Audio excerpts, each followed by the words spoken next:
कथा अडचणीतून बाहेर काढणाऱ्या स्वामी समर्थांचा चमत्कार. अक्कलकोटात एक व्यापारी राहत होता, नामदेव. नामदेव प्रामाणिक, मेहनती, पण नशिबाने नेहमी त्याच्यावर अन्याय केल्यासारखं वाटायचं. काही वर्षापूर्वी त्याचा मोठा व्यापार होता, पण अचानक परिस्थिती बदलली. कर्ज वाढलं, दुकानात ग्राहक येणं कमी झालं. घरातल्या लोकांनीही त्याच्यावर शंका घेणं सुरू केलं. काहीतरी चुकीच्या मार्गाने तो जातोय का, असं त्यांना वाटायचं. नामदेव खूप ताणात होता. एका रात्री त्याने ठरवलं, सगळं संपलं, आता मी जगू शकत नाही.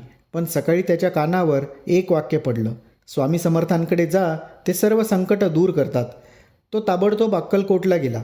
स्वामींच्या दरबारात शेकडो लोक होते. स्वामी समाधीस्थ बसले होते. नामदेवने नम्रपणे नमस्कार केला आणि त्याच्या डोळ्यातून अश्रू ओघळू लागले.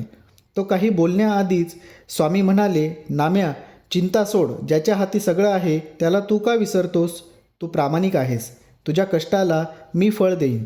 पण एक गोष्ट लक्षात ठेव, तुझं कर्म थांबवू नकोस आणि विश्वास हरू नकोस. स्वामींनी त्याला एक लिंबू दिला आणि म्हणाले, हे दुकानात ठेव आणि दररोज माझं नामस्मरण कर. नामदेवने तसंच केलं. सुरुवातीला काहीच बदल जाणवला नाही.